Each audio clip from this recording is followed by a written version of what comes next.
আমার কাছে আসবেন না। দেখুন, আমাকে একদম স্পর্শ করার চেষ্টা করবেন না। আমাকে ছেড়ে দিন প্লিজ। আমাকে কিছু করবেন না। আপনারা হয়তো বুঝতে পারছেন না উপরোক্ত কথাগুলো কে বলল আর কেনই বা সে এইসব কথা বলল। চলুন একটু অতীত থেকে ঘুরে আসি। কলেজের সবচেয়ে মেধাবী এবং ট্যালেন্টফুল ছাত্র ছিল শাকিল। ছেলেটা নেশা করা তো দূরের কথা, আজ পর্যন্ত একটা সিগারেটও টান দিয়ে দেখেনি সে। দিনের বেশি সময় ছেলেটা বই নিয়েই ব্যস্ত থাকতো। কোনো মেয়ের সাথে কথা বলা তো দূরের কথা, আজ পর্যন্ত কোনো মেয়ের দিকে অন্য দৃষ্টিতেও তাকায়নি সে। বাবার অনেক টাকা থাকা সত্ত্বেও কোনোদিন কারো সাথে কখনো টাকার অহংকার করেনি। এক কথায় বলতে গেলে কলেজের সবচেয়ে শান্ত এবং ভদ্র ছেলে ছিল শাকিল। ওই যে দূরের মেয়েকে দেখছেন, ওর নাম বৃষ্টি। কলেজের প্রায় সব ছেলের ক্রাশ। আজ পর্যন্ত অনেকগুলো প্রেমের প্রস্তাব পেয়েছে, কিন্তু সেইগুলো কখনো অ্যাকসেপ্ট করেনি সে। একদিন টিফিনের সময় সবাই যখন খেলাধুলা করছিল, শাকিল তখন ক্যাম্পাসের বটগাছের নিচে বসে বই পড়ছিল। এমন সময় বৃষ্টি এসে শাকিলের পাশে বসলো। শাকিল একবার বৃষ্টির দিকে তাকিয়ে আবার পড়া শুরু করলো। কিছু সময় দুইজন নীরব থাকার পর বৃষ্টি বলল, তুমি কলেজের সবচেয়ে ট্যালেন্টফুল ছাত্র, তাই না? ট্যালেন্টফুল ছাত্র কিনা জানি না, তবে ভালো করার চেষ্টা করি। আমরা কি ফ্রেন্ড হতে পারি? মেয়েটার কথা শুনে ছেলেটা মেয়েটার দিকে অবাক দৃষ্টিতে তাকিয়ে রইল। আজ পর্যন্ত কেউ তার সাথে বন্ধুত্ব করতে চায়নি, এই মেয়েটাই প্রথম যে তার সাথে বন্ধুত্ব করতে চেয়েছে। এই যে কি দেখছো, ফ্রেন্ডস? হ্যাঁ, অবশ্যই। তারপর থেকে শুরু হয় তাদের বন্ধুত্ব। প্রথমে আপনি আপনি থেকে শুরু করে তারপর তুমি, তারপরে তুইতে চলে এসেছে। দুজনে একে অপরকে ছাড়া এক মুহূর্তও চলতে পারে না।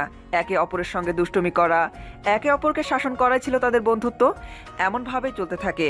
চলতে চলতে কখন যে শাকিল মেয়েটাকে ভালোবেসে ফেলে নিজেও জানে না, কিন্তু কখনো নিজের মনের কথা মুখ ফুটে বলতে পারেনি, সাহসী পায় না। একদিন ভাবে আজ বৃষ্টিকে তার মনের কথা বলে দিবে। দুজনে সেই বট গাছের নিচে বসে আছে। কিছু সময় নিস্তব্ধ থাকার পর শাকিল বলল, বৃষ্টি, তোমাকে একটা কথা বলবো। কি কথা বলো? আমি তোমাকে ভালোবেসে ফেলেছি। তোমাকে ছাড়া আমি একটা মুহূর্তেও চলতে পারি না। যেখানেই যাই সেখানেই শুধু তোমাকেই।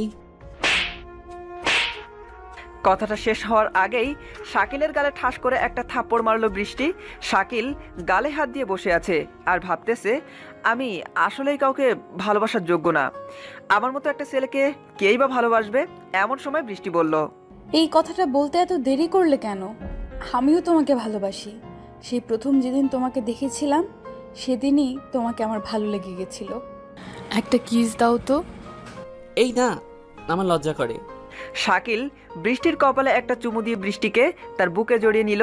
এভাবেই পেরিয়ে যেতে থাকলো তাদের সময়। এগোতে থাকলো দিনের পর দিন। শাকিল বৃষ্টিকে খুব বেশি ভালোবাসতো, কিন্তু বৃষ্টি কখনো শাকিলকে ভালোবাসতো না, ভালোবাসতো তার টাকাকে। বৃষ্টি প্রতিনিয়ত শাকিলের থেকে টাকা নিত আর শাকিল সেগুলো বিনা প্রশ্নে বৃষ্টিকে দিত। একদিন শাকিল চোখে মোটা ফ্রেমের চশমা পরে কাঁধে ব্যাগ নিয়ে কলেজের পথে রওনা হলো। কিছু দূর যাওয়ার পর শাকিল যা দেখলো তা দেখার মতো অবস্থা শাকিলের ছিল না। কিছু দূর যাওয়ার পর দেখে বৃষ্টি একটা ছেলের বুকে মাথা রেখে রিকশায় বসে কথা বলতে বলতে চলে যাচ্ছে। শাকিলের পৃথিবীটা পুরো এলোমেলো হয়ে গেল। শাকিলের মনে হচ্ছে যেন তার পায়ের তলা থেকে মাটি সরে যাচ্ছে। শত কষ্টের মাঝেও শাকিল কলেজে চলে আসলো। কলেজে আসতেই বৃষ্টি তার সামনে এসে দাঁড়ালো। ছেলেটাকে? কোন ছেলেটা? ওই যে একটু আগে তোমার সাথে রিকশায় আসলো। ওইটা আমার বয়ফ্রেন্ড। বয়ফ্রেন্ড মানে? বয়ফ্রেন্ড মানে প্রেমিক। তাহলে আমি কে? তুমি কি করে ভাবলে তোমার মতো একটা খ্যাত ছেলেকে ভালোবাসবো আমি? তোমাকে আমার প্রয়োজন ছিল, তাই তোমাকে ব্যবহার করেছি। আর কখনো আমার সামনে আসবে না। কথাটা বলেই বৃষ্টি সেখান থেকে চলে গেল আর শাকিল বোকার মতো সেখানে দাঁড়িয়ে রইল। শাকিলের আর ক্লাস করতে ইচ্ছা করছিল না, তাই শাকিল সেখান থেকে বাসায় চলে আসলো। সেদিনের পর থেকে সম্পূর্ণ বদলে যায় শাকিল। যে ছেলেটা মেয়েদের দিকে ফিরেও তাকাতো না, আজ সে ছেলেটা মেয়েদেরকে বিরক্ত করে। যে ছেলেটা একটা সিগারেটও টান দিয়ে দেখেনি কখনো, আজ সেই ছেলেটা বিভিন্ন নেশায় মগ্ন থাকে। যে ছেলেটা সন্ধ্যার পর থেকে বেরি হতো না, আজ সেই ছেলেটা অনেক রাত করে বাসায় ফেরে। প্রতিদিনের মতো আজ রাতেও নেশা করে বাসায় ফিরতেছে, তবে আজ নেশাটা একটু বেশি হয়ে গিয়েছে। বাসায় আব্বু আম্মু বোন কেউই নেই। সকলেই শাকিলের আব্বুর এক বন্ধুর মেয়ের বিয়ের দাওয়াতে গিয়েছে, তাই আজ একটু বেশি রাত করে বাসায় ফিরতেছে। প্রচুর নেশার জন্য একে বেঁকে গাড়ি চালাইতেছে। রাতে রাস্তায় এমনিতেই গাড়ি থাকে না, তাই কোনো সমস্যা হচ্ছে না। একটু দূরে তাকিয়ে দেখলো রাস্তার পাশে একটা মেয়ে দাঁড়িয়ে আছে। গাড়িটা একটু সামনে যেতেই মেয়েটা গাড়ি থামানোর জন্য হাত দিয়ে ইশারা দিল। ছেলেটা গাড়িটা দাঁড় করালো। ভাইয়া, আমাকে একটু লিফট দিবেন প্লিজ? অনেক বিপদে পড়েছি, রাস্তায় একটা গাড়িও পাচ্ছি না। উঠুন। ধন্যবাদ ভাইয়া। মেয়েটা গাড়িতে উঠে বসলো। শাকিল আবার গাড়ি চালাতে শুরু করলো। মেয়েটাকে দেখে শাকিল রাগে জ্বলে পড়ে যাচ্ছে। সেদিনের পর থেকে আর কোনো মেয়েকে সহ্য করতে পারে না সে। সেদিন শাকিলের নেশাটা একটু বেশি হয়ে গিয়েছিল, তাই কি করেছে সে নিজেও জানে না। ছেলেটা হাইওয়ে পেরিয়ে একটা জঙ্গলের রাস্তায় ঢুকলো। মেয়েটা ছেলেটাকে জিজ্ঞাসা করলো, ভাইয়া, এদিকে কোথায় যাচ্ছেন? আমার বাসা তো উল্টো দিকে। আপনি গাড়ি দাঁড় করান, আমি নেমে যাব। শাকিল গাড়ি থেকে পিস্তলটা বের করে মেয়েটার দিকে ধরে বলল, চুপ করে বস, বেশি কথা বললে পিস্তল দিয়ে মাথা ফুটো করে দেব। প্লিজ আমাকে যেতে দিন বাসায়। আমার মা বাবা আমার জন্য অপেক্ষা করছে। আবার কথা বলে। শাকিল গাড়িটা জঙ্গলের ভিতর একটা পোড়া বাড়িতে নিয়ে দাঁড় করালো। ছেলেটার এমন আচরণ দেখে ভয়ে মেয়েটার গলা শুকিয়ে গেল। ছেলেটা নেমে পিস্তলটা মেয়েটার দিকে ধরে বলল, নাম গাড়ি থেকে। আমার কাছে আসবেন না। দেখুন, আমাকে একদম স্পর্শ করার চেষ্টা করবেন না। আমাকে ছেড়ে দিন প্লিজ। আমাকে কিছু করবেন না। এখানে চেঁচিয়ে লাভ নেই, এখানে কেউ তোর চিৎকার শুনতে পাবে না। মেয়েটা গাড়ি থেকে নামলো। শাকিল মেয়েটাকে নিয়ে পোড়া বাড়ির ভিতরে ঢুকে মেয়েটাকে ঘরের ভিতরে ছুঁড়ে ফেলে দিল। ছেলেটা যত মেয়েটার কাছে এগোতে যাচ্ছে মেয়েটা তত দূরে সরে যাচ্ছে। একসময় মেয়েটার দেয়ালের সাথে পিঠ থেকে গেল। মেয়েটা চিৎকার করে কাঁদছে, তবুও তার কান্না কেউ শুনতে পাচ্ছে না। ছেলেটা মেয়েটার একদম কাছে চলে আসলো। মেয়েটা জানে এখন আর তার বাঁচার কোনো পথ নেই। মেয়েটা দুই চোখ বন্ধ করে নীরবে দু চোখের অশ্রু ফেলছে। ছেলেটা মেয়েটার সামনে এসে মেয়েটার ওড়না ছুঁড়ে মাটিতে ফেলে দিল। তারপর ছেলেটা মেয়েটাকে ধর্ষণ করলো। মেয়েটা চিৎকার করে কাঁদছে, কিন্তু তার আর্তনাদ শোনার মতো এখানে কেউ নেই, কারণ এই জঙ্গলে আশেপাশে কেউ থাকে না। এখানে শুধু থাকে বন্য পশু পাখি, যারা কখনো মানুষের ডাকে সাড়া দিতে পারে না। ছেলেটা ধর্ষণ করার পর মেয়েটার জামা কাপড় মেয়েটার দিকে ছুঁড়ে মারলো। মেয়েটা কাপড় জড়িয়ে ধরে আরও উচ্চ জোরে কাঁদা শুরু করে দিল। ছেলেটা করুণ সুরে বলল, কাপড়টা পরে নে। দেখ, কান্নাকাটি আমার একদম ভালো লাগে না। চুপ করে কাপড়টা পরে নিয়ে আমার পিছন পিছন আয়। মেয়েটা কাপড় চোপড় নিয়ে ছেলেটার সাথে পোড়াবাড়ি থেকে বেরিয়ে এসে গাড়িতে বসলো। ছেলেটা গাড়ি স্টার্ট করে জঙ্গলের রাস্তা পেরিয়ে আবার হাইওয়েতে উঠলো। মেয়েটা জানালা দিয়ে বাহিরে তাকিয়ে আছে আর নীরবে দুই চোখের অশ্রু ফেলছে। মেয়েটার শুধু বারবার মনে হচ্ছে চলন্ত গাড়ি থেকে নেমে আত্মহত্যা করতে, কিন্তু নিজের পরিবারের সবার মুখটা চোখের সামনে ভেসে ওঠার কারণে তাও পারতেছে না। কিছু দূর যাওয়ার পর একটু দূরে হাইওয়ে পুলিশ সব গাড়ি চেক করতেছে। শাকিল গাড়ি থেকে অজ্ঞান করার ওষুধটা বের করে সেই ওষুধটা রোমালে মিশিয়ে মেয়েটার মুখের সামনে ধরলো। মেয়েটার মুখের সামনে ধরতেই মেয়েটা নিমিষেই অজ্ঞান হয়ে গেল। এমন সময় হাইওয়ে পুলিশ গাড়ি থামানোর জন্য সিগন্যাল দিল। শাকিল গাড়িটা দাঁড় করাতেই হাইওয়ে পুলিশ বলল, কোথায় যাচ্ছেন? স্যার বাসায়। আপনার বাসা কোথায়? স্যার সামনেই। এই মেয়েটাকে?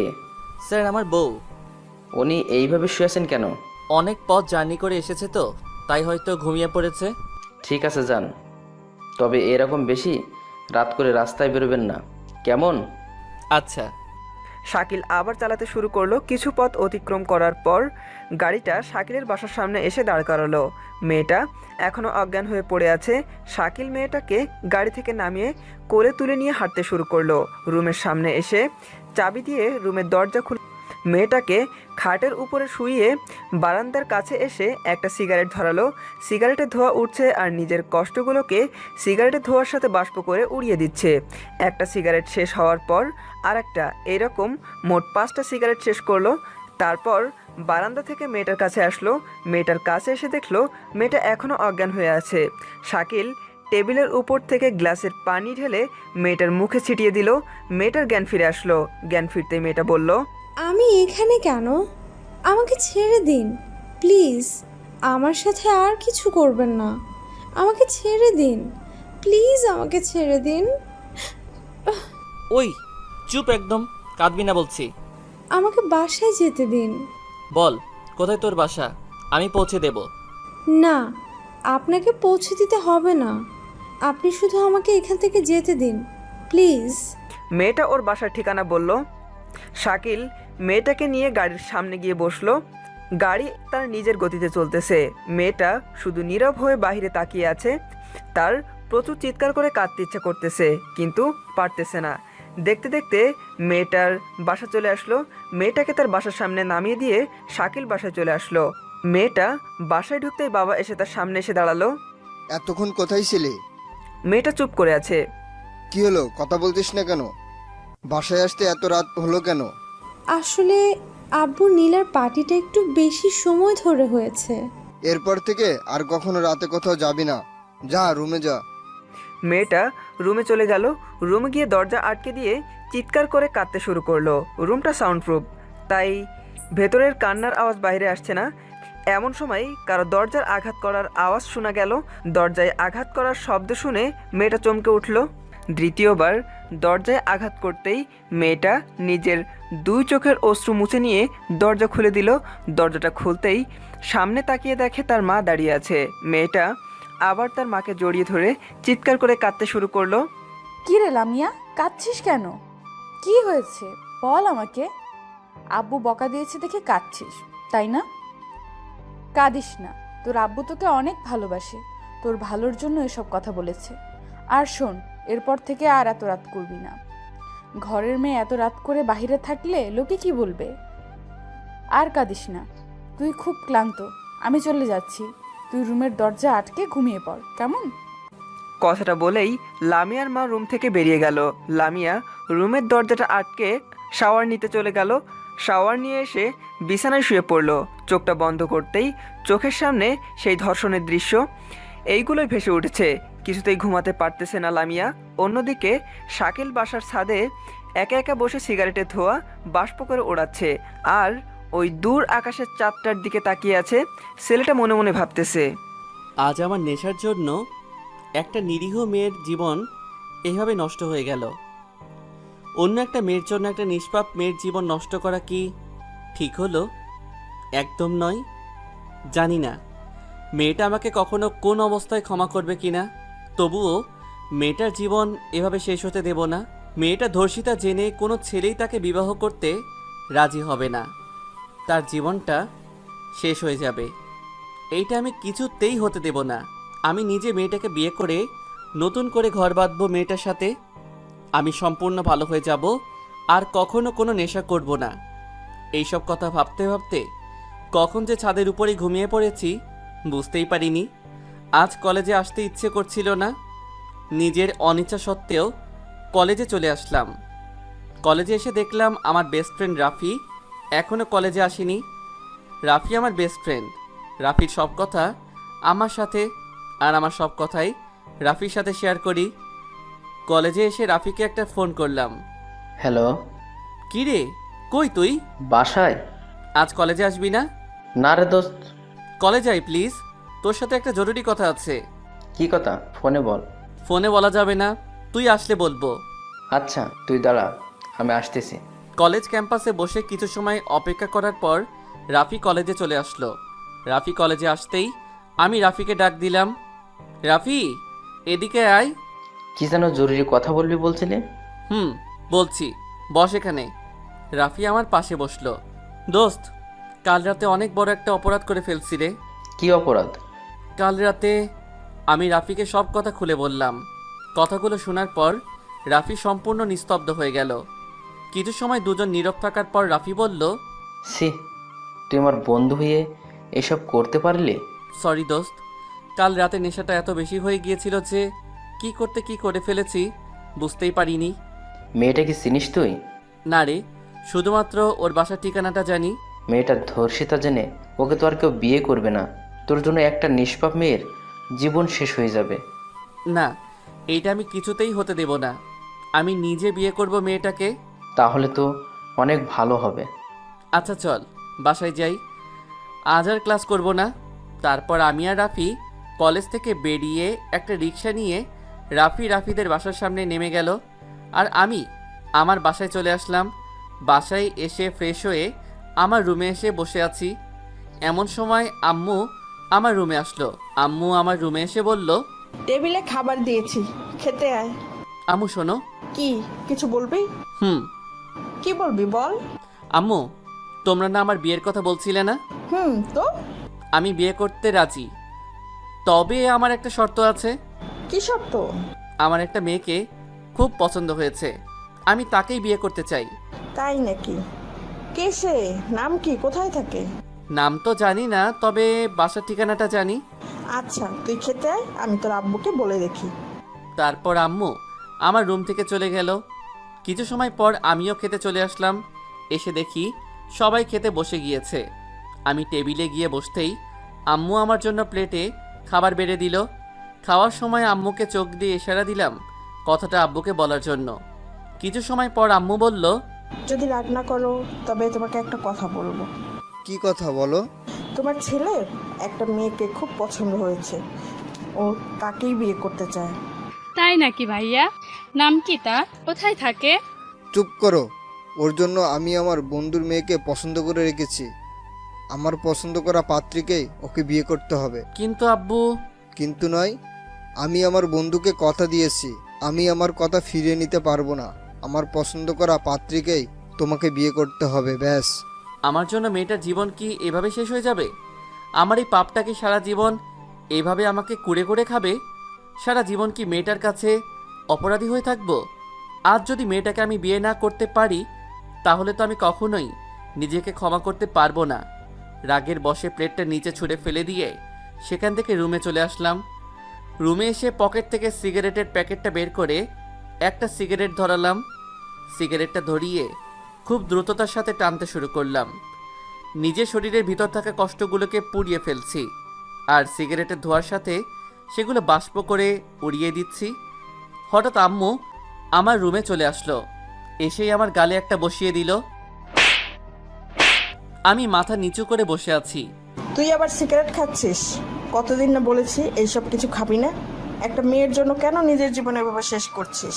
তোর আব্বুকে তো চিনিসই, উনি একবার যা বলে তাই করে।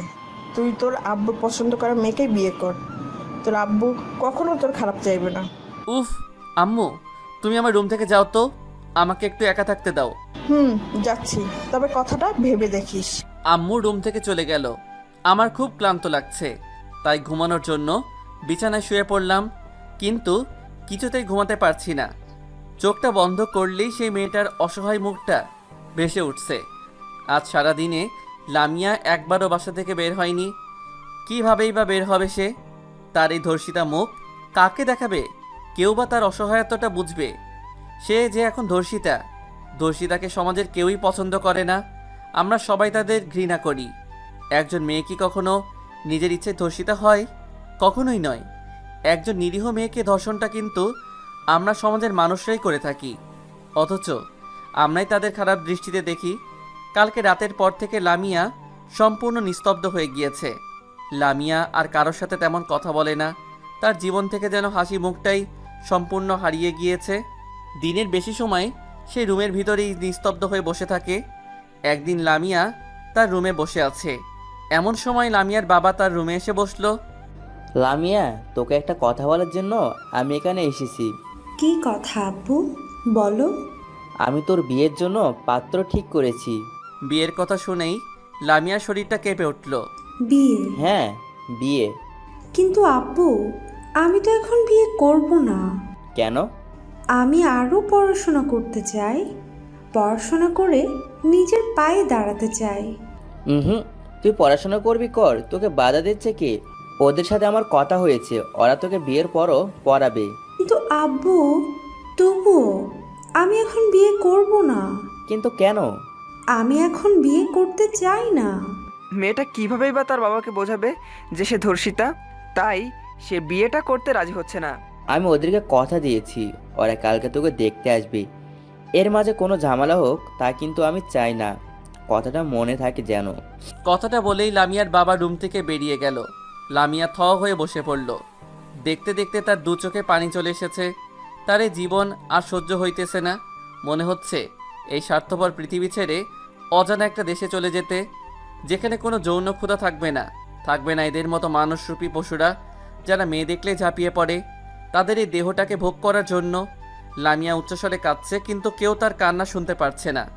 সবাই শুধু মানুষের বাহিরটাই দেখে, কিন্তু কেউ কখনো কোনো মানুষের ভেতরটা দেখে না। আজ নিজের অনিচ্ছা সত্ত্বেও শাকিল তার বিয়ের জন্য পাত্রী দেখতে যাচ্ছে। আজ শাকিলের মুখে একটুও হাসি নেই। হাসি থাকবেই বা কী করে? সে যে এখন ধর্ষক। একটা মেয়ের জীবন সম্পূর্ণ নষ্ট করে ফেলেছে সে। চোখের সামনে শুধু সেই মেয়েটার মুখটাই ভেসে উঠছে।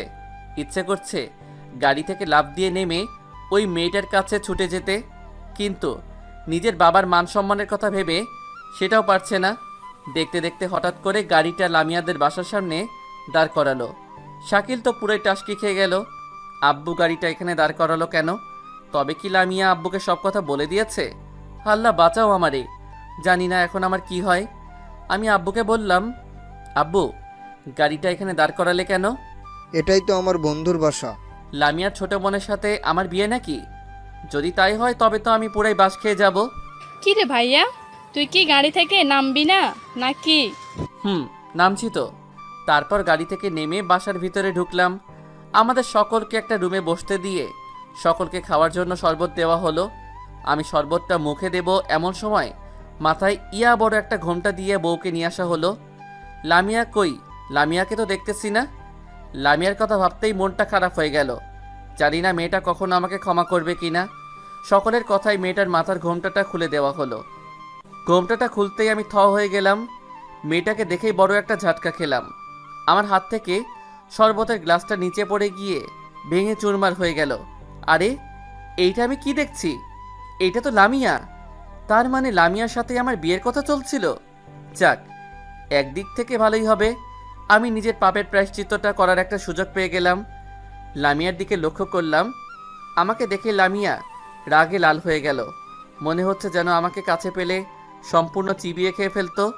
আমি বললাম, আমরা কি একটু 5টা মিনিট আলাদা কথা বলতে পারি? পারবে না কেন? তোমরা দুজন দুজনকে ভালো করে চিনে নাও। আপনি একটু ছাদে আসবেন? আমি বাসার ছাদে চলে গেলাম। ছাদে কিছু সময় অপেক্ষার পর লামিয়া ছাদে চলে আসলো। দুজনই নীরব হয়ে দাঁড়িয়ে আছি। কিছু সময় পর লামিয়া বলল, বলুন, কী জন্য এখানে ডেকেছেন? আপনি আমাকে ক্ষমা করে দিন প্লিজ। আমি আসলে ইচ্ছে করে কিছু করিনি। ক্ষমা তো তাকেই করা যায় যে না জেনে ভুল করে, কিন্তু আপনি, ছি। সেদিন নেশাটা এত বেশি হয়ে গিয়েছিল যে কি করতে কি করে ফেলেছি বুঝতেই পারিনি। আপনি একজন নারীর পবিত্র দেহটাকে অপবিত্র করেছেন।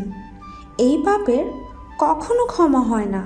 দেখুন, আমি তো আর অন্য কাউকে বিয়ে করছি না, আমি তো আপনাকেই বিয়ে করতেছি।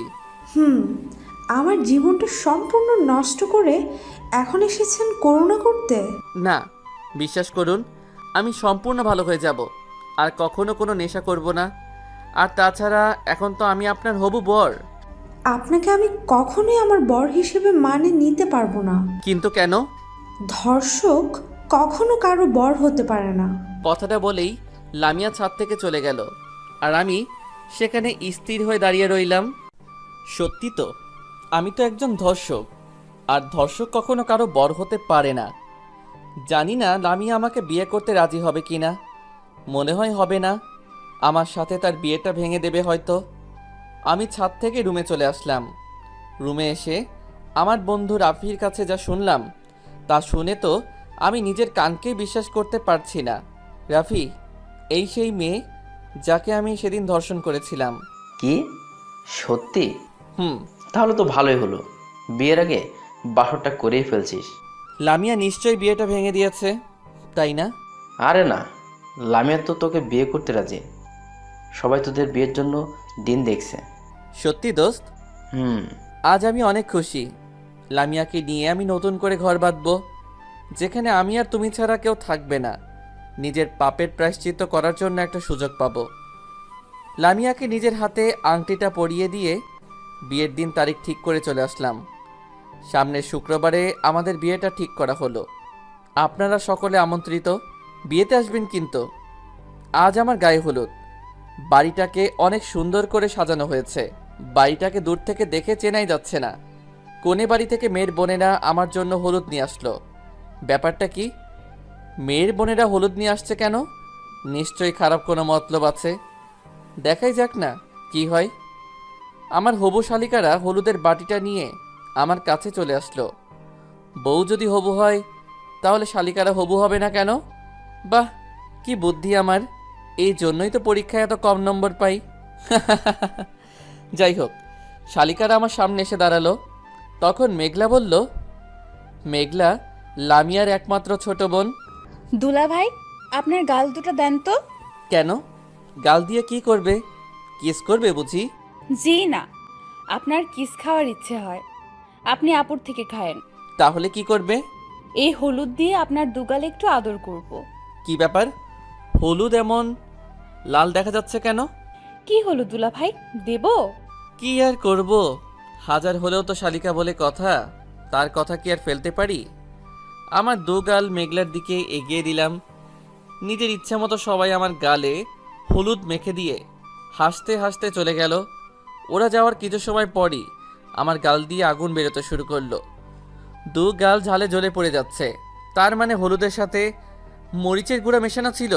খাইছে আমারে। বলেই দিলাম এক দৌড়ে সোজা বাড়ির পাশের পুকুরটাতে নেমে পড়লাম। সেখানে অনেক সময় থাকার পর বাসায় এসে গোসল করলাম। বিকেলে আমার বন্ধু রাফিকে বললাম, দোস্ত, আমার একটা কাজ করতে পারবি? কি কাজ বল? 500 টাকার একটা এবং 1000 টাকার 3টা নোট হাতে দিয়ে বললাম, এই নে। কি করবে এত টাকা দিয়ে? এই টাকাগুলো বাজার থেকে ছাপিয়ে নিয়ে আয়। কেন বলতো? এত প্রশ্ন করিস কেন? যা বলছি তাই কর। রাফি টাকাগুলো ছাপাতে বাজারে চলে গেল। রাতে টাকাগুলো ছাপিয়ে নিয়ে এসে আমার হাতে দিল রাফি। তারপর রাফি আর আমি একসাথে শুয়ে পড়লাম। কিছু সময় পর আমি বললাম, রাফি, কাল একটা কাজ করবি? তোর কোন কাজটা আমি করিনি বলতো? কালকে ওরা যখন টাকা নেওয়ার জন্য গেটে আটকাইবে, তখন এই ছাপানো টাকাগুলো ওদের দিয়ে চলে আসবি। কি বলছিস ভাই? ওরা জানতে পারলে আমাকে হেভি মার দিবে। তোকে যা বলছি তাই করবি। আর এত ভয় পাচ্ছিস কেন? আমি তো আছি। সেটাই তো বড় ভয়। কি বললি তুই? কই কিছু না তো। আমি আবার কি বললাম? আচ্ছা, এখন ঘুমা, কাল তাড়াতাড়ি উঠতে হবে। তারপর দুজন একসাথে ঘুমিয়ে পড়লাম। আজ আমার বিয়ে। সেই কখন থেকে ফ্রেন্ডের সাথে মাইক্রোতে বসে আছি, এখনো পর্যন্ত আমার চাচাতো খালাতো ফুফাতো বোনদের আসার কোনো নামগন্ধই নেই। আসলে মেয়ে মানুষ এইরকমই, একবার সাজতে বসলে আর উঠতেই চায় না। আমার বিয়ের জন্য একটা বাস আর একটা মাইক্রো ঠিক করা হয়েছে। ওই তো ওরা সবাই চলে এসেছে। তারপর সবাই চললাম কনে বাড়িতে যাওয়ার উদ্দেশ্যে। মাইক্রোতে বেশ কিছু সময় অপেক্ষার পর আমরা বিয়ে বাড়িতে চলে আসলাম। বাহ, বাড়িটাকে বেশ সুন্দর করে সাজানো হয়েছে তো। বিয়ে বাড়ির গেটেই আমাদের সকলকে আটকে দেওয়া হলো। মিষ্টি আর শরবত খাওয়ানোর পর রাফি বলল, গেটটা এখন খুলে দিলে আমরা ভেতরে যেতে পারি। না না, আগে 5000 টাকা দিন, তারপর গেট খুলে দেওয়া হবে। ওমর খোদা, এত টাকা আমরা দিতে পারবো না। 1000 টাকা দেই। জি না, 1000 টাকা আমরা নেব না। তাহলে কম কত চান বলুন? ঠিক আছে, আপনারা 3000 টাকাই দেন। আচ্ছা, এই নেন 3000 টাকা। এর সাথে আপনাদের 500 টাকা বাড়িয়ে দিলাম। তারপর গেট খুলে দেওয়া হলো। সকলেই যে যার মতো করে ভেতরে ঢুকলো। আসার সময় আমি আর রাফি রাজ্যজয়ী একটি হাসি দিয়ে চলে আসলাম। আমার গালে মরিচের গুঁড়া দেওয়া। এবার দেখো কেমন লাগে। ওগুলো তো আসল টাকা না, ওগুলো ছিল বাজারে ছাপানো টাকা। রাতের বেলা দেখে বুঝতে পারিনি কি ঘোলটাই না খাওয়ালাম ওদের। যাই হোক, আমাকে নিয়ে বরের আসনে বসানো হলো। সবাই আমার সাথে যে যার মতো সেলফি তুলছে। মনে হচ্ছে মনে যেন আমি মানুষ না, আমি একটা পোষা বাঘ চিড়িয়াখানা থেকে এখানে চলে এসেছি। তাই সবাই যে যার ইচ্ছা মতো সেলফি তুলেই যাচ্ছে। এদিকে রাফি একা একা একটি টেবিলে বসে আছে আর বারবার শুধু মেঘলাকে বোকা বানানোর কথা ভাবছে আর মনে মনে হাসছে। এমন সময় মেঘলা রাগী লুক নিয়ে রাফির সামনে এসে দাঁড়ালো। মেঘলাকে দেখেই রাফি ভয় দাঁড়িয়ে পড়ল। এইটা কি? কেন টাকা? এইটা টাকা? আমারে বোকা বানানো? দাঁড়ান, দেখাইতেছি মজা। রাফির আর পাইকে কথাটা শেষ হওয়ার আগেই দিছে একটা দৌড়। মেঘলাও রাফির পিছন পিছন দৌড় দিল। রাফি দৌড়ে সিঁড়ি বেয়ে ছাদে উঠে পড়ল। মেঘলাও তার পিছন পিছন আসছে। হঠাৎ মেঘলা পা স্লিপ কেটে রাফির উপর পড়ে গেল। রাফি নিচে আর মেঘলা উপরে। দুজন দুজনের দিকে অপলক দৃষ্টিতে তাকিয়ে আছে। এরকম কিছু সময় থাকার পর রাফি বলল, এটা কি হলো? কি হলো? আপনি এভাবে আমার উপর পড়লেন কেন? আমার কি দোষ? পা স্লিপ কাটলো বলেই তো। মেয়ে তো নয়, যেন 3 মনের লবণের বস্তা। কি বললেন? আমি লবণের বস্তা? তা নয় তো কি। তবে রে। বলেই মেঘলা রাফিকে মারতে শুরু করলো। রাফি মেঘলার হাতটা টান দিল। হাতটা টান দিতেই মেঘলার ঠোঁট এসে রাফির ঠোঁটের উপর পড়ল। দুজনেই নীরব হয়ে আছে। কিছু সময় পর মেঘলা রাফির উপর থেকে উঠে মিষ্টি মিষ্টি হাসতে হাসতে চলে গেল। রাফি মেঘলার দিকে অপলক দৃষ্টিতে তাকিয়ে আছে আর ওর চলে যাওয়া দেখছে। মেঘলা চলে যাওয়ার পর রাফি তার পকেটে হাত দিতেই হা হয়ে গেল। রাফি পকেটে হাত দিয়ে দেখল ওর মানিব্যাগ নেই। ওর আর বুঝতে বাকি রইল না এই কাজটা কে করেছে। তাই তো বলি, মেয়েটা যাওয়ার সময় এমন মিষ্টি হাসি দিয়ে চলে গেল কেন? ওই শালা শাকিলের জন্য আমার মানিব্যাগে থাকা 5,000 টাকা হারিয়ে গেল। আল্লাহ, তুমি আমার উপরে উঠাই আনাও। এদিকে আমি একা একা বরের আসনে বসে আছি আর ওই দূরে আমার হবু বউয়ের দিকে তাকিয়ে আছি। এমন সময় রাফি এসে আমার সামনে বসলো। কিরে রাফি, এতক্ষণ কোথায় ছিলি? ভাই, তুই তো আমারে পুরাই বাঁশ খাইয়ে দিছস। কেন রে, আমি আবার কি করলাম? কি করিসনি তাই বল। তোর ওই নকল টাকার জন্য মেঘলা আমার পকেট মেরেছে। কিভাবে? রাফি আমাকে সব ঘটনা খুলে বলল। তাই নাকি? 3,000 টাকার জন্য আমার মানিব্যাগে থাকা 5,000 টাকা মেরে দিয়েছে। ভালো তো। দাঁড়া, তোর হাসা বের করছি। তোর ফোনটা দে তো। কেন রে, ফোন দিয়ে কি করবি? মেঘলার থেকে টাকা ফেরত চাইবি নাকি? তোকে দিতে বলছি দে। আমি আমার ফোনটা বের করে রাফির হাতে দিলাম। কিছুক্ষণ চাপার পর রাফি ফোনটা আমার হাতে দিয়ে চলে গেল। আহ, মেঘলার কি বুদ্ধি! শেষ পর্যন্ত এভাবেই নিজের টাকা আদায় করে নিল। যাক, একদিক থেকে ভালোই হয়েছে, আমার টাকাটা তো বেঁচে গিয়েছে। যা গিয়েছে সব রাফির গিয়েছে। কিছু সময় পর আমার ফোনে বিকাশ থেকে একটা মেসেজ আসলো, ইওর অ্যাকাউন্ট হ্যাজ বিন 15,000 টাকা। হাই হাই, আমার বিকাশে আর মাত্র 15,000 টাকা আছে কেন? কালকে তো দেখলাম 20,000 টাকা। তার মানে রাফি আমার থেকে 5,000 টাকা ওর বিকাশে মেরে দিয়েছে। রাফি আমার বিকাশের পাসওয়ার্ড পূর্বে থেকে জানতো, তাই ওর টাকা ওয়েট করতে কোনো সমস্যা হয়নি। তাই তো বলি, রাফি আমার ফোন নিয়ে এতক্ষণ চাপতেছিল কেন? এবার আমি কি করি? সব টাকা শেষ পর্যন্ত আমার থেকে চলে গেল। আল্লাহ রে আল্লাহ, আমার মাইরা হালা, আমার 5,000 টাকাই জলে চলে গেল। তারপর আমাদের বিয়েটা সম্পূর্ণ হয়ে গেল। আমরা বউ নিয়ে বাসায় চলে আসলাম। বাসায় এসে বউকে বাসর ঘরে রেখে এসে বন্ধুদের সাথে বসে আড্ডা দিতেছি। বন্ধুদের সাথে আড্ডা দিতে দিতে অনেকটা সময় পেরিয়ে গেল। এদিকে আমার বন্ধুরা আমাকে ছাড়ছেই না। বাসর ঘরে কখন থেকে বউ আমার জন্য অপেক্ষা করছে আর এরা তো বুঝতেই চাচ্ছে না। আমি আমার বন্ধুদের বললাম, দোস্ত তোরা থাক, আমাকে এখন রুমে যেতে হবে। কেন রে, এত তাড়া কেন? বাসর ঘরে তোদের ভাবি আমার জন্য অপেক্ষা করছে। ভাবির কাছ থেকে আর দূরে থাকতে মন চাইতেছে না না? আচ্ছা যা, তবে বাসর ঘরে বিড়ালটা ঠিক মতো মারিস। তারপর আমি আমার বন্ধুদের কাছে থেকে আমার রুমে চলে আসলাম। রুমের দরজার সামনে দাঁড়াতেই চোখ পড়ল আমার চাচাতো মামাতো খালাতো বোনদের উপর। দেখি ওরা লামিয়ার সাথে বসে আড্ডা দিচ্ছে। আমি রুমের ভিতরে ঢুকতেই ওরা সকলেই রুম থেকে বেরিয়ে আসলো।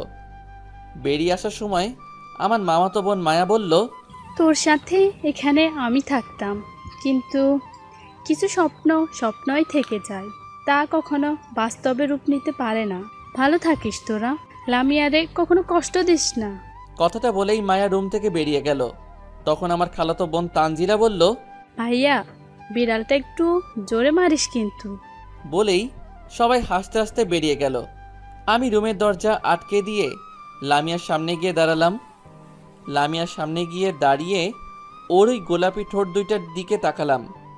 ওর ঠোঁট দুইটার দিকে তাকিয়ে নিজেকে আর সামনে রাখতে পারলাম না। আমি লামিয়ার দিকে হাত বাড়াতেই লামিয়া বলল, আমাকে একদম স্পর্শ করার চেষ্টা করবেন না। কিন্তু কেন? আমি তো এখন তোমার স্বামী। ধর্ষক কখনো কারো স্বামী হতে পারে না। তাহলে আমাকে বিয়ে করেছো কেন? আপনার পাপের শাস্তি দেওয়ার জন্য। আপনি কখনো আমার থেকে স্ত্রীর অধিকার পাবেন না। লামিয়া তো সত্যি কথাই বলেছে। আমি তো একজন ধর্ষক, আর ধর্ষকের কখনো কারো স্বামী হওয়ার কোনো অধিকার নেই? ধর্ষকরা হলো সমাজের সবচেয়ে নিকৃষ্ট ব্যক্তি, যাদের সমাজের কেউই পছন্দ করে না। আমি মাথা নিচু করে ঘুমানোর জন্য বিছানার দিকে পা বাড়ালাম। তখন লামিয়া বলল, আমি আপনার সাথে এক বিছানায় ঘুমাতে পারবো না। তাহলে এখন কি করব? আপনি নিচে ঘুমাবেন নাকি আমি নিচে ঘুমাবো? আপনাকে নিচে ঘুমাতে হবে না, আমি নিচে ঘুমাইতেছি। কথাটা বলেই আমি একটা চাদর আর একটা বালিশ নিয়ে নিচে বিছানা করে শুয়ে পড়লাম। একে তো শীতের রাত, তার উপর নিচে শুয়ে আছি। বুঝতেই তো পারছেন এখন আমি কি অবস্থায় আছি। এরকম করে থাকতে থাকতে কখন যে ঘুমিয়ে পড়েছি বুঝতেই পারিনি। সকালে ঘুম থেকে উঠে দেখি আমার উপর একটা কাঁথা আর একটা কম্বল জড়ানো। কি ব্যাপার, এই কাঁথা আর কম্বল কোথায় থেকে আসলো? এমন সময় লামিয়া আমার রুমে আসলো। রাতে শীতে আপনি শিউরে উঠেছিলেন, তাই ওগুলো আমি আপনার উপর দিয়েছি। লামিয়াকে দেখতে এখন অনেক সুন্দর লাগছে। ওর এই এলোমেলো চুলগুলোতে হাত বুলিয়ে দিতে খুব ইচ্ছে করছে, কিন্তু কী বা করব, ইচ্ছা থাকলে উপায় নেই। আমি অপলক দৃষ্টিতে লামিয়ার দিকে তাকিয়ে আছি। তখন লামিয়া বলল, এমন করে কি দেখছেন? তাড়াতাড়ি উঠে ফ্রেশ হয়ে খেতে আসেন। তুমি যাও, আমি আসতেছি। লামিয়া রুম থেকে বেরিয়ে যাচ্ছে। হঠাৎ করে লামিয়া পা স্লিপ কেটে মাটিতে পড়ে গেল। আমি লামিয়ার সামনে গিয়ে ওকে ওঠানোর জন্য আমার হাত বাড়িয়ে দিলাম। আমাকে আপনি স্পর্শ করবেন না, আমি একাই উঠতে পারবো। দেখো, সবসময় এমন জেদ করা ভালো না। কোনটা ভালো আর কোনটা খারাপ তা আমার একজন ধর্ষকের কাছ থেকে শিখতে হবে না। লামিয়ার কথাটা শুনেই বুকের ভেতরটা কেঁপে উঠল। আমি সেখান থেকে রুমে চলে আসলাম। লামিয়া আস্তে আস্তে উঠে পায়ে আঘাত নিয়ে খাবার রুমে চলে গেল। পরে আমি ফ্রেশ হয়ে খাবার রুমে চলে আসলাম। সেখানে এসে দেখি আমার বন্ধুরা সবাই খাবার টেবিলে বসে আছে। আমি গিয়ে বসতেই লামিয়া সকলের জন্য টেবিলে খাবার বেড়ে দিল। তারপর আমি খাওয়া দাওয়া করে বন্ধুদের সাথে একটু আড্ডা দিতে বের হলাম। বিকালে লামিয়াদের বাড়ি থেকে লোকজন আসলো। বাড়ি ভর্তি লোক। আমার লোকজনের কোলাহল তেমন একটা ভালো লাগে না, তাই একটু ফাঁকে নীরব হয়ে বসে আছি। এমন সময় আব্বু আমাকে ডাক দিল। শাকিল, এদিকে আয়। কেন আব্বু? তোকে আসতে বলছি, আয়। আমি সেখান থেকে সোজা আব্বুর কাছে চলে আসলাম। সেখানে এসে একটা মেয়ের দিকে চোখ পড়তেই চমকে উঠলাম। আরে এটা তো বৃষ্টি, যার জন্য আমি নিজের অবস্থান থেকে খারাপ পথে চলে গিয়েছিলাম, যার জন্য আজ আমি একজন ধর্ষক। আব্বুর কথায় বাস্তবে ফিরে আসলাম। ইনি হলো আমার বন্ধু সাজ্জাদ চৌধুরী, আর এনারা হলেন তার স্ত্রী এবং মেয়ে। হ্যালো, আমি শাকিল। আমি বৃষ্টি। বাবা, আমরা একটু ফাঁকে গিয়ে কথা বলি।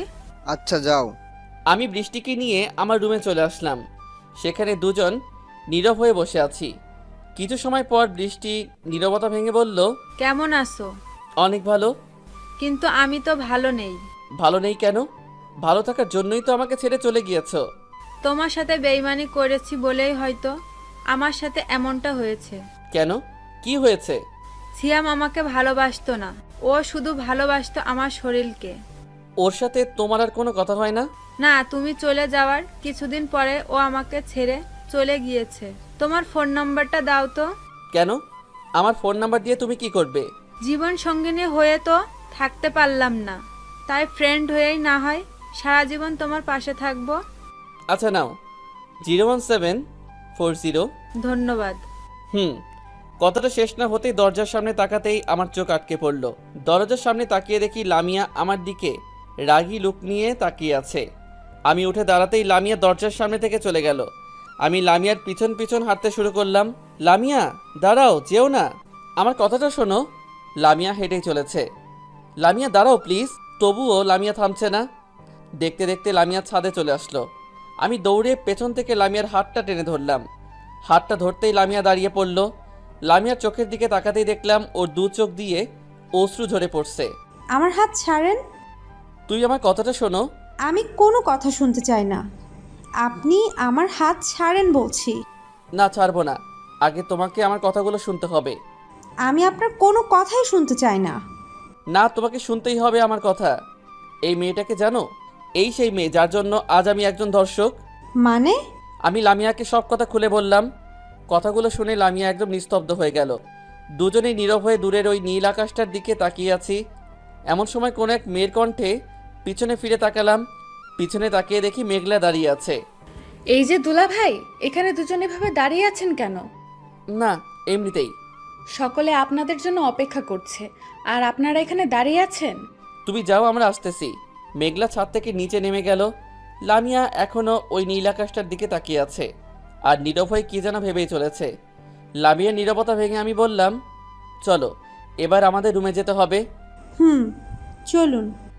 তারপর আমি আর লামিয়া ছাদ থেকে নেমে রুমে চলে আসলাম। বিকেলে আমাদের লামিয়াদের বাসায় নিয়ে আসা হলো।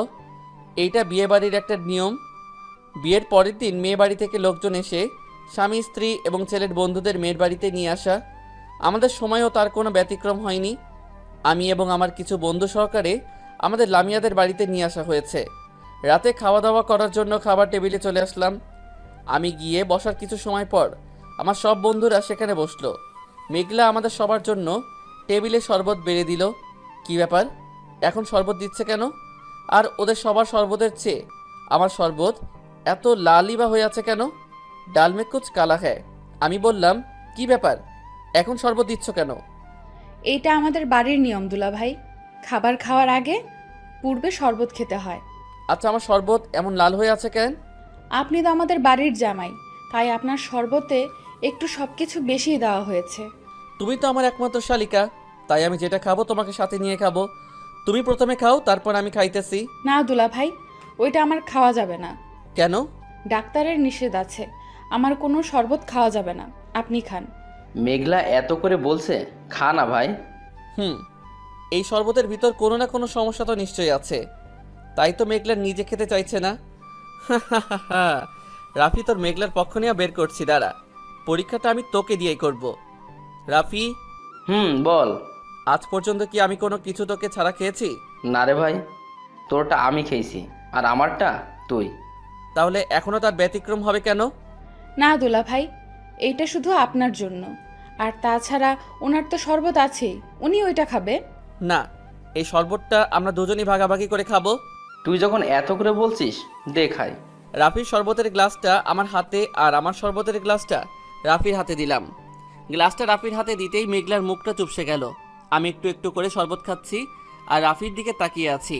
আল্লাহ জানে রাফির আজকে কি অবস্থা হবে। রাফি এক নিঃশ্বাসে সব শরবত খেয়ে ফেললো। তার কিছু সময় পরই রাফির মুখ দিয়ে আগুন বেরোতে শুরু করব। রাফির এমন অবস্থা দেখে আমার মুখ থেকে শরবত পড়ে আমার জামাতে লাগলো। আমি আগেই বুঝতে পেরেছিলাম শরবতের ভিতর কোনো না কোনো সমস্যা তো নিশ্চয়ই আছে। আসলে শরবতের সাথে শুকনা মরিচের গুঁড়া মেশানো ছিল, তাই তো রাফির মুখ এমন আগুনের মতো দাদা করে জ্বলছে। যাক, একদিক দিয়ে ভালোই হয়েছে, আমি তো বেঁচে গিয়েছি। এদিকে রাফি ওয়াশরুমের দিকে দিছে একটা দৌড়। রাফি এক দৌড়ে সোজা ওয়াশরুমে চলে গেল। আমার সব বন্ধুরা রাফির অবস্থা দেখে হাসতে শুরু করলো। এমন সময় লামিয়া খাবার রুমে আসলো। লামিয়াকে দেখে মেঘলা খাবার রুম থেকে দৌড়ে পালিয়ে গেল। কিছু সময় পর রাফি ওয়াশরুম থেকে বেরিয়ে আসলো। লামিয়া আমাদের সবার জন্য টেবিলে খাবার বেড়ে দিল। সবাই খাওয়া দাওয়া করে রুমে চলে গেল। আমিও আমার রুমে চলে আসলাম। রুমে এসে দেখি মেঘলা আমাদের বিছানাটা গুছিয়ে দিচ্ছে। আমি রুমের ভিতরে ঢুকতেই মেঘলা বলল, দুলা ভাই, আপনার ওই ড্রেসটা চেঞ্জ করে এইটা পরে নেন, ওই শরবতটা পরে নষ্ট হয়ে গিয়েছে। তুমি যাও, আমি পড়তেছি। আচ্ছা। মেঘলা শোনো। কি কিছু বলবেন? এই নাও 1000 টাকা। এই টাকা আমাকে দিচ্ছেন কেন? আমার বন্ধুদের বিছানায় চুলকানির ওষুধ মিশিয়ে দেবে। এটা কি বলছেন দুলা ভাই? যা বলছি তাই করো, টাকা লাগলে আরও দেব। না দুলা ভাই, আর লাগবে না, এতেই হয়ে যাবে। মেঘলা হাসতে হাসতে আমার রুম থেকে বেরিয়ে গেল। আহা, কি মজা! এবার ওরা বুঝবে চুলকানির কি সাজা। মেঘলা যাওয়ার পর আমি ড্রেসটা চেঞ্জ করে নিলাম। ড্রেস চেঞ্জ করার কিছু সময় পরই শরীরের ভিতর চুলকানি অনুভব করলাম। তার মানে মেঘলা আমার জামার ভিতর চুলকানির ওষুধ মিশিয়ে দিয়েছে। ওহ, কি চুলকানি! চুলকানির জন্য শরীর একদম জ্বলে পড়ে যাচ্ছে। ড্রেস চেঞ্জ করার কিছু সময় পরই শরীরের ভিতর চুলকানি অনুভব করলাম। তার মানে মেঘলা আমার জামার ভিতর চুলকানির ওষুধ মিশিয়ে দিয়েছে। উফ, কি চুলকানি! চুলকানির জন্য শরীর একদম জ্বলে পড়ে যাচ্ছে। আল্লাহ বাঁচাও আমারে! আমি সোজা ওয়াশরুমে চলে গেলাম। ওয়াশরুমে গিয়ে শাওয়ার নিলাম। শাওয়ার নিয়ে রুমে আসতেই আমার সব বন্ধুরা শরীর চুলকাইতে চুলকাইতে আমার রুমে আসলো। আমি ওদের অবস্থা দেখে মিষ্টি মিষ্টি হাসতেছি। বাহ, মেঘলা তো অনেক ভালো কাজ করেছে, আমার একটা টাকাও বৃথা যায়নি। এইবার ওরা বুঝবে চুলকানি কি জিনিস। ওদের সবার কি অবস্থাটাই না করেছে মেঘলা। আমি বললাম, কি রে তোরা এমন করছিস কেন? ভাই, তোর শালিকা তো আমাদের পুরোই 12টা বাজিয়ে দিয়েছে। কেন রে, কি করেছে ও? কি করিনি তাই বল। তোর শালিকা আমাদের বিছানায় চুলকানির ওষুধ মিশিয়ে দিয়েছে। ওহ, কি চুলকানি রে বাবা। তাই নাকি? হুম। কথাটা শেষ হতেই লামিয়া রুমে আসলো। লামিয়াকে দেখে সবাই রুম থেকে বেরিয়ে চলে গেল। লামিয়া আসতেই আমি নিচে বিছানা করার জন্য কাঁথা আর বালিশ হাতে নিলাম। এমন সময় লামিয়া বলল, দাঁড়ান, কি করছেন? নিচে ঘুমানোর জন্য বিছানা করছি। আপনার নিচে বিছানা করা লাগবে না। তাহলে আমি ঘুমাবো কোথায়? আপনি বিছানায় আমার সাথে ঘুমাবেন। কথাটা শুনেই বুকের বাম পাশটা কেমন যেন করে উঠল। যে মেয়েটা আমার সাথে ঘুমাতে চায়নি বলে আমাকে নিচে থাকতে হয়েছে, আজ সেই মেয়েটাই আমাকে তার সাথে ঘুমাতে বলছে। মেয়েদের মন বোঝা নয় রে সোজা। আমি অবাক দৃষ্টিতে লামিয়ার দিকে তাকিয়ে আছি। এই যে, এইভাবে কি দেখছেন? না কিছু না। এই শীতের রাতে আপনাকে আর কষ্ট করে নিচে ঘুমাতে হবে না। আপনি এখন থেকে আমার সাথেই ঘুমাবেন। লামিয়ার কথাগুলো শুনে আমার দু চোখে অশ্রু চলে আসলো। তবে এইটা কষ্টের অশ্রু না, এইটা হলো আনন্দের অশ্রু। আমি বিছানায় এসে শুয়ে পড়লাম। তার কিছু সময় পরই লামিয়া এসে আমার পাশে শুয়ে পড়ল। মানুষ বড়ই অদ্ভুত, কখন যে কে কার আপন হয় আর কখন যে কে কার পর হয়ে ওঠে তা বোঝা বড় কঠিন। দেখতে দেখতে লামিয়া ঘুমিয়ে পড়ল। আমি অপলক দৃষ্টিতে তাকিয়ে আছি লামিয়ার দিকে। ঘুমের ঘোরে লামিয়ার ওই মায়াবী মুখটা দেখতে অনেক সুন্দর লাগছে। লামিয়ার মুখের দিকে তাকিয়ে থাকতে থাকতে কখন যে ঘুমিয়ে পড়েছি বুঝতেই পারিনি। সকালে সূর্যের রশ্মি চোখে পড়ায় ঘুমটা ভেঙে গেল। ঘুমটা ভাঙতেই আমার পাশে তাকিয়ে দেখি লামিয়া আমার পাশে নেই। এদিক ওদিক তাকিয়ে দেখি লামিয়া রুমের ভিতরও নেই। কি ব্যাপার, লামিয়া এত সকালে কোথায় গেল? মনমরা হয়ে দরজার সামনে তাকাতেই আমার মুখে হাসি ফুটে উঠল। দরজার সামনে তাকিয়ে দেখি লামিয়া গোসল করে আসছে। চুলগুলো এলোমেলো, ঠোঁটে হালকা লিপস্টিক দেওয়া, সব মিলিয়ে লামিয়াকে দেখতে এখন অনেক সুন্দর লাগছে। লামিয়ার ঠোঁটের ওই লিপস্টিক দেখে আমার লিপস্টিকের স্বাদ নিতে ইচ্ছে করলো। দেখতে দেখতে লামিয়া আমার কাছে চলে আসলো। আমি লামিয়ার দিকে এক দৃষ্টিতে তাকিয়ে আছি। লামিয়া আমার সামনে এসে বলল, ওই, এমন করে কি দেখছো? তোমাকে। আমাকে আবার দেখার কি আছে? দেখছি তোমার ওই লিপস্টিক মাখা ঠোঁট দুইটাকে। এখন তোমার ঠোঁটের লিপস্টিকের স্বাদ নিতে খুব ইচ্ছে করছে। না, এখন তুমি এই সব কোনো কিছুই করবে না।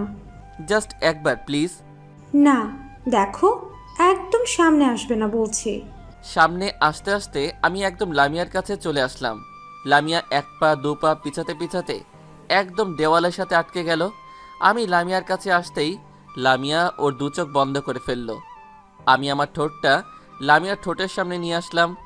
লামিয়ার দু ঠোঁট কাঁপছে।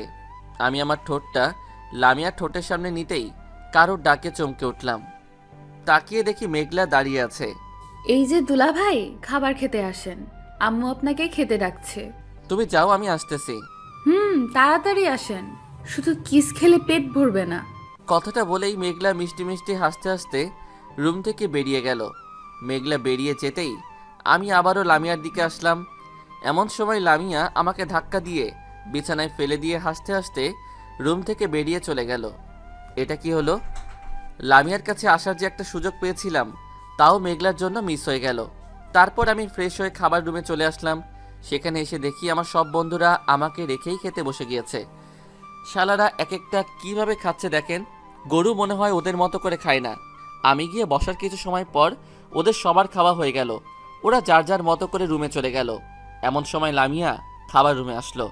সেখানে এসে লামিয়া আমার পাশে এসে বসলো। মেঘলা আমাদের দুজনের জন্য প্লেটে খাবার বেড়ে দিল। আমি খেতে শুরু করলাম। লামিয়া খাচ্ছে না, শুধু আমার দিকে রাগী লোক নিয়ে তাকিয়ে আছে। কিছু সময় পর পায়ের উপর একটা আঘাত অনুভব করলাম। নিচে তাকিয়ে দেখি লামিয়া ওর পা দিয়ে আমাকে আঘাত করেছে। আহ! দুলা ভাই, কি হলো? ট্রাকের একটা চাকা পায়ের উপরে উঠেছে। দুলা ভাই, আপনি এখানে ট্রাক পাইলেন কোথায়? তোমার আপুর পা একটা ট্রাকের চাকার থেকে কম কি?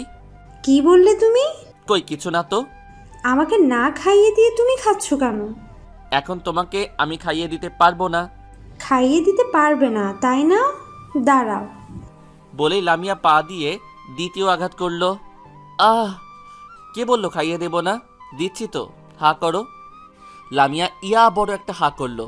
আমি নিজের হাতে লামিয়াকে খাইয়ে দিচ্ছি। আহ, কি বউ পেয়েছি! বউ আমাকে না, আমাকেই বউকে খাইয়ে দিতে হচ্ছে। মেঘলা আমার অবস্থা দেখে মিষ্টি মিষ্টি হাসছে। তখন আমি বললাম, মেঘলা তুমি খেয়েছো? না, আপনারা খাওয়ার পর খাবো। নাও হা করো। না দুলা ভাই, আপনারা খান, আমি পরে খাবো। হা করো বলছি। মেঘলা হা করতেই আমি মেঘলাকে খাইয়ে দিলাম। আহা, কি শান্তি! দুই সাইডে দুই বউকে খাইয়ে দিচ্ছি। এরকম কিছু সময় পর মেঘলা বলল, দুলা ভাই আপনি হা করেন তো, কেন? আপনাকে আমি একটু খাইয়ে দেই। আচ্ছা দাও। মেঘলা আমার প্লেট থেকে খাবার নিয়ে আমার মুখে তুলে দিল। একটু খাওয়ার পরই মুখের ভিতর ঝাল অনুভব করলাম। আমার প্লেটের দিকে তাকিয়ে দেখি আমার প্লেটে রাখা কাঁচা মরিচটা নেই। তার মানে মেঘলা আমার খাবারের সাথে মরিচটা মিশিয়ে দিয়েছে। মুখটা খুললেই মনে হচ্ছে আমার সমস্ত মুখ দিয়ে আগুন বেরোতে শুরু করবে। এরকম অবস্থায় লামিয়ার ওই মায়াবী মুখটার দিকে তাকাতেই আমার সমস্ত ঝাল হজম হয়ে গেল। তারপর আমি ওদের দুজনকে খাইয়ে দিয়ে এসে রুমে চলে আসলাম। বিকেলে বউকে নিয়ে লামিয়াদের বাড়ি থেকে আমাদের বাড়িতে চলে আসতেছি। এমন সময় মেঘলা আমাকে ডাক দিল। মেঘলা আমাকে ডাক দিতেই আমি পেছনে ফিরে তাকালাম। এই যে দুলা ভাই শুনছেন, বলো। আপনার বন্ধু রাফির ফোন নাম্বারটা একটু দেন তো। কেন? এমনি দেন না প্লিজ। আচ্ছা নাও, 017249046। ধন্যবাদ। শালিকা, তুমি আমারে অনেক জ্বালাই আছো। এবার বুঝবে জ্বালানো কাকে বলে। ওইটা তো রাফির নাম্বার না। রাফির নাম্বারের পরিবর্তে আমার নাম্বার দিয়ে দিয়েছি। আমাকে মরিচ খাওয়ানো।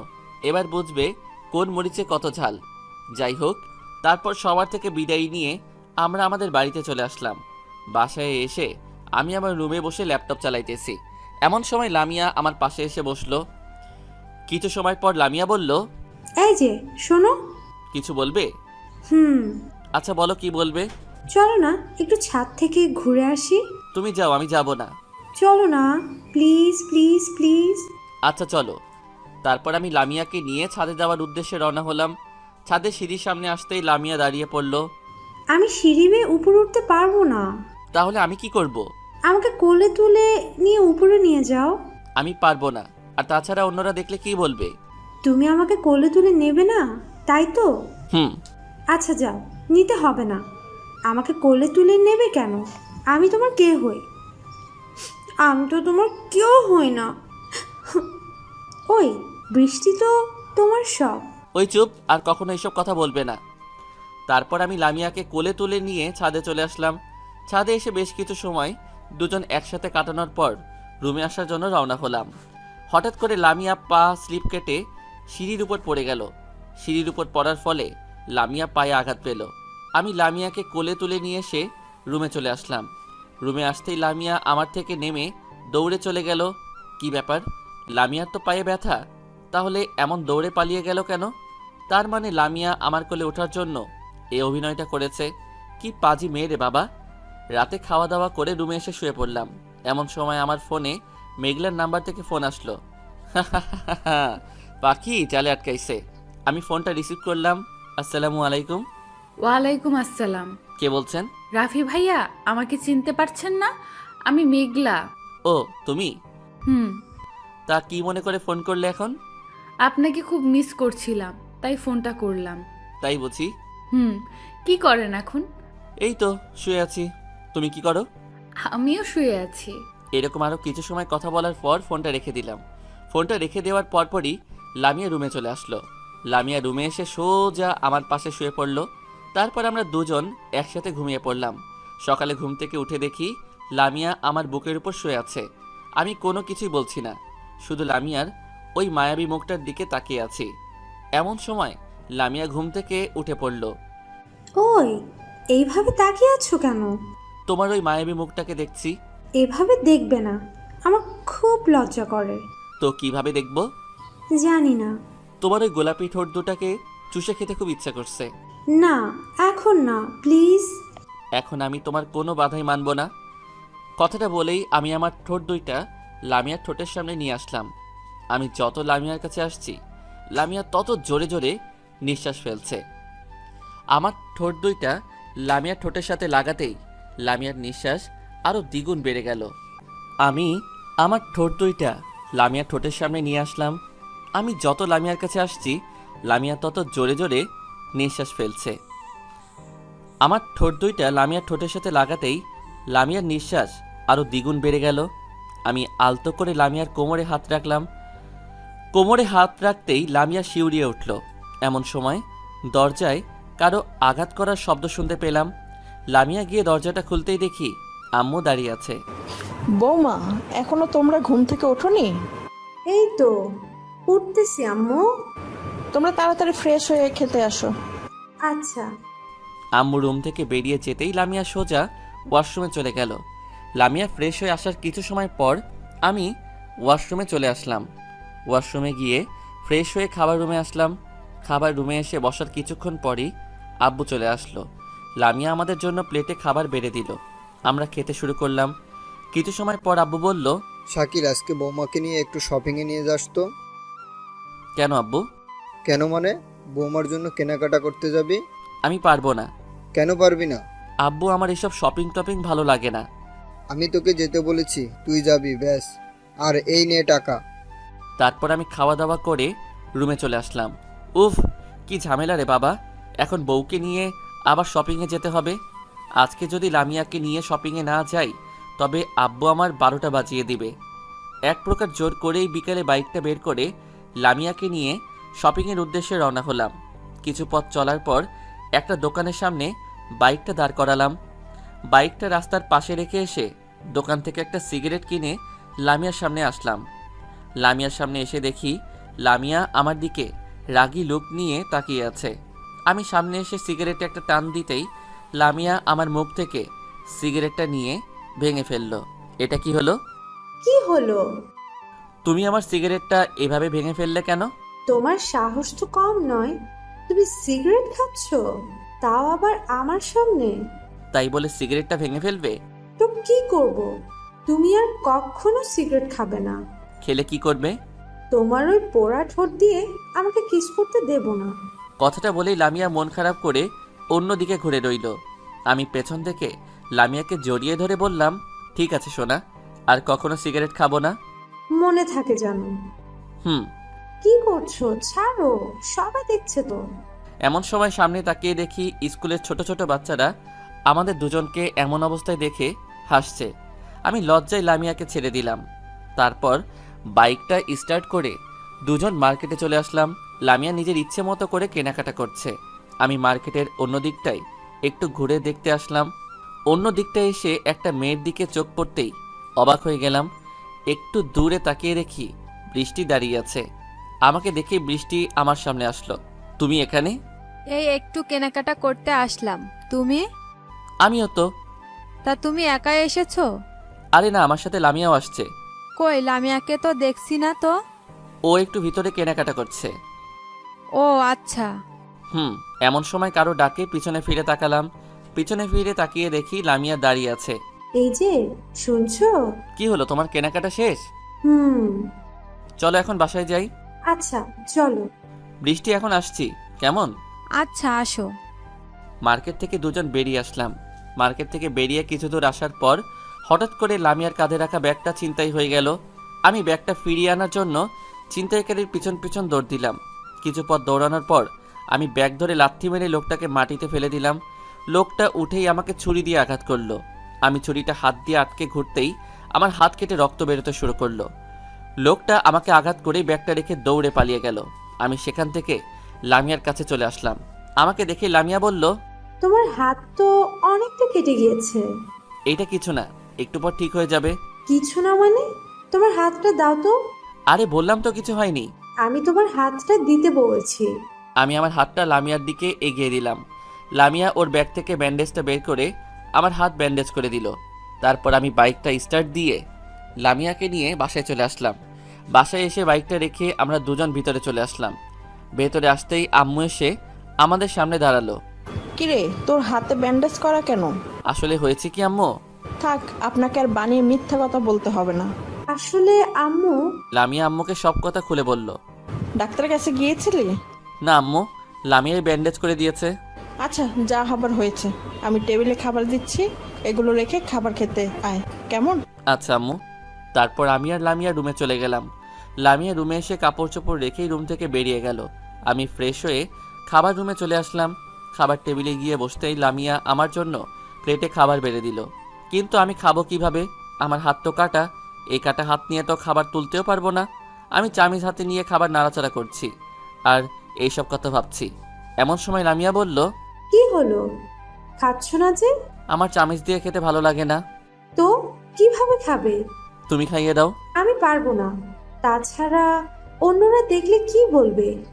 কেউ কিছুই বলবে না, তুমি আমাকে খাইয়ে দাও। আচ্ছা, হা করো। লামিয়া ওর নিজ হাতে আমাকে খাইয়ে দিচ্ছে আর আমি অপলক দৃষ্টিতে তাকিয়ে আছি লামিয়ার দিকে। লামিয়ার উপর থেকে আমার চোখ যেন সরতেই চাইতেছে না। কিছু সময় পর আমি বললাম, তুমি খাবে না? তোমার খাওয়ার পর খাবো। তুমিও আমার সাথে খেয়ে নাও। না, আমি পরে খাবো। আমার সাথে খাইতে বলছে কিন্তু। চোখগুলো বড় বড় করে একটু রাগ দেখিয়ে বললাম, আচ্ছা, খাচ্ছি। তারপর লামিয়াও আমার সাথে খেয়ে উঠল। খাবার খাওয়ার পর আমি আমার রুমে চলে আসলাম। রুমে আসতে আমার ফোনটা বেজে উঠল। স্ক্রিনে সুন্দর করে রাফি নামটা ভেসে উঠল। আমি ফোনটা রিসিভ করতেই ওপাশ থেকে বলে উঠল, হ্যালো শাকিল, হ্যাঁ রাফি বল। তুই এখন কোথায়? কেন, বাসায়। দোস্ত, এখন তুই আমার সাথে দেখা করতে পারবি? কেন বলতো? তোকে একটা প্রয়োজনীয় কথা বলবো। কি কথা, এখানেই বল। না, এখানে বলা যাবে না, তুই আয়, পরে বলছি। আচ্ছা কোথায় আসবো বল। রাফি ঠিকানা বলল। আমি বাইকটা স্টার্ট করে সোজা রাফির কাছে চলে গেলাম। সেখানে গিয়ে একটা ফাঁকা জায়গায় দুজন নীরব হয়ে বসে আছি। কিছু সময় পর আমি বললাম, রাফি বল, কি বলবি? দোস্ত, আমি তো একজনরে ভালোবেসে ফেলছি। সত্যি নাকি দোস্ত? হুম, কারে? তোর শালিকা মেঘলারে। কি বলছিস ভাই? হ্যাঁ, আমি ঠিকই বলছি। আমি মেঘলাকে ভালোবেসে ফেলেছি। সেই প্রথম যেদিন ওকে দেখেছিলাম, সেদিনই মেঘলার প্রতি আমার ভালো লাগা কাজ করতে শুরু করছিল। আস্তে আস্তে সেটা ভালো লাগা থেকে ভালোবাসাতে রূপান্তরিত হয়েছে। আমি ওরে ছাড়া বাঁচবো না। ভাই, তুই প্লিজ আমার একটা প্রেম করিয়ে দে। আনা হয় দেব, কিন্তু আমার ট্রিট কই? দেবো, আগে তুই আমার প্রেমটা করিয়ে দে, তারপর তুই যা খেতে চাইবি আমি তোকে সেই সব কিছু খাওয়াবো। ওকে ডান। তারপর রাফির সাথে আরও কিছু সময় আড্ডা দেওয়ার পর সন্ধ্যায় বাসায় ফিরলাম। রাতে খাওয়া দাওয়া করে রুমে এসে শুয়ে আছি। এমন সময় মেঘলার নাম্বার থেকে আমার নাম্বারে ফোন আসলো। আমি ফোনটা রিসিভ করলাম। ভাইয়া কেমন আছেন? আমি ভালো আছি, তুমি কেমন আছো? আমিও ভালো আছি। তা কি করেন এখন? এই তো শুয়ে আছি। রাফি ভাইয়া, আপনাকে একটা কথা বলবো, রাগ করবেন না তো? কি কথা বলো? আগে বলেন, রাগ করবেন না? না করব না, বলো। আমি আসলে আপনাকে ভালোবেসে ফেলেছি। I love you. হোয়াট? কি বলছো এইসব? হ্যাঁ ভাইয়া, আমি ঠিকই বলছি। সেই প্রথম যেদিন আমি আপনাকে দেখেছি, সেই দিনই আমি আপনার প্রেমে পড়ে গিয়েছি। কিন্তু আমি তো তোমাকে ভালোবাসি না। আমার দোষটা কি জানতে পারি? তোমার কোনো দোষই নেই। আমি আসলে অন্য একটা মেয়েকে ভালোবাসি। কাকে? নাম কি তার? নাম তো বলা যাবে না। কালকে আমি পার্কে ওকে নিয়ে উত্তরের একটা বেঞ্চে বসে থাকবো, তখন তুমি এসে দেখে নিও, কেমন? ঠিক আছে, আমিও দেখতে চাই সে আমার থেকে কতটা সুন্দরী। কথাটা বলেই মেঘলা ফোনটা কেটে দিল। আমার জামাতে চুলকানির ওষুধ মিশিয়ে দেওয়া, এবার বোঝো কেমন লাগে। মেঘলা, তুমি শের হলে আমি শোয়া শের। এর কিছু সময় পরই লামিয়া রুমে চলে আসলো। লামিয়া রুমে এসে সোজা আমার পাশে শুয়ে পড়ল। লামিয়া এত সুন্দর করে ঠোঁটে লিপস্টিক দিয়ে রাখে যে আমার শুধু লামিয়ার ঠোঁটের লিপস্টিকের স্বাদ নিতে ইচ্ছে করে। লামিয়ার লিপস্টিকের স্বাদ নিতে আমি আমার ঠোঁট দুইটা লামিয়ার ঠোঁটের সামনে নিয়ে আসলাম। আমার ঠোঁট দুইটা লামিয়ার ঠোঁটের সামনে নিয়ে আসতেই লামিয়া ওর হাতটা আমার মুখের উপর রেখে বাধা সৃষ্টি করলো। আমি লামিয়ার হাতটা সরিয়ে দিয়ে ওর ঠোঁটের সাথে আমার ঠোঁট লাগিয়ে কিস করতে শুরু করলাম। লামিয়া কেমন যেন উন্মুক্ত হয়ে গেল। তারপর আমি লামিয়ার বুকের উপর থেকে ওর ওড়নাটা সরিয়ে ফেললাম। ওড়নাটা সরাতেই লামিয়া আমাকে শক্ত করে জড়িয়ে ধরল। আমিও লামিয়াকে আমার বুকের মাঝে জড়িয়ে নিলাম। তারপর কি হলো তা আপনাদের না জানলেও চলবে। সকালে কারো চুলের পানি চোখে পড়ায় ঘুমটা ভেঙে গেল। চোখটা খুলে সামনে তাকিয়ে দেখি লামিয়া এইমাত্র গোসল করে এসেছে। লামিয়াকে দেখতে এখন অনেক মায়াবী লাগছে। আমার সামনে দাঁড়িয়ে ওর এই ভেজা চুলগুলোর পানি আমার চোখের উপর দিচ্ছে আর মিষ্টি মিষ্টি হাসছে। আমি বললাম, ওই এটা কি করছো? কি করলাম? তোমার ভেজা চুলের পানি আমার চোখের উপর দিচ্ছ কেন? আমার ইচ্ছে হয়েছে তাই দিয়েছি। তাছাড়া এত বেলা হয়েছে, তাও ঘুম থেকে উঠছো না কেন? আর একটু ঘুমাই না? না, আর একটু ঘুমানো যাবে না। এখন ঘুমালে শুধু চুলের পানি না, পুরো বালতি ভর্তি পানি এনে উপরে ঢেলে দিব। তাই বুঝি? আমি লামিয়াকে টান দিয়ে আমার বুকের উপর ফেলে দিয়ে বললাম, এই ছাড়ো, ভালো হচ্ছে না কিন্তু। কি ভালো হচ্ছে না শুনি? আমার ঠোঁট দুইটা লামিয়ার দিকে এগিয়ে নিতে নিতে বললাম, এই না, প্লিজ এখন এইসব কিচ্ছু করো না। আমি এইমাত্র গোসল করে এসেছি। এখন তো আমি তোমার কোনো কথাই শুনবো না। আম্মু। কথাটা শুনেই আমি লামিয়াকে ছেড়ে দিলাম। লামিয়া আমার উপর থেকে উঠে দৌড়ে পালিয়ে গেল। কোথায় আম্মু? রুমের ভিতর কোথাও তো আম্মুকে দেখছি না। তার মানে লামিয়া আমাকে বোকা বানিয়েছে। তাই তো বলি, আম্মুর কথা বলেই এমন করে দৌড়ে পালিয়ে গেল কেন? উফ, আর একটু হলেই লামিয়ার ঠোঁটে লিপস্টিকের স্বাদ নিতাম, কিন্তু সেই সৌভাগ্য আর হয়ে উঠল না। আমি ফোনটা হাতে নিয়ে রাফিকে একটা ফোন করলাম। বেশ কয়েকবার রিং হওয়ার পর রাফি ফোনটা রিসিভ করলো। হ্যালো রাফি, হ্যাঁ বল। আজকে 10টায় কলেজ ক্যাম্পাসে আসতে পারবি? কেন বলতো? আসতে বলছি, আসবি। আচ্ছা। আমি ফোনটা রেখে দিলাম। তারপর বিছানা থেকে উঠে ফ্রেশ হয়ে খাওয়া দাওয়া করে বাইকটা নিয়ে সোজা কলেজ ক্যাম্পাসে চলে আসলাম। কলেজ ক্যাম্পাসে এসে দেখি রাফি ক্যাম্পাসের বটগাছটার নিচে বসে আছে। আমি বাইকের উপর থেকেই রাফিকে ডাক দিলাম, রাফি এদিকে আয়। কি বলবি বল। চল বাইকে ওঠ। কেন? তোকে উঠতে বলছি, ওঠ। রাফি বাইকে উঠে বসলো। আমি বাইকটা স্টার্ট দিয়ে পাড়ার লোকাল রাস্তা পেরিয়ে মেইন রাস্তায় উঠলাম। মেইন রাস্তা থেকে সোজা পার্কে চলে আসলাম। পার্কে এসে রাফিকে নিয়ে উত্তরের একটি বেঞ্চে বসলাম।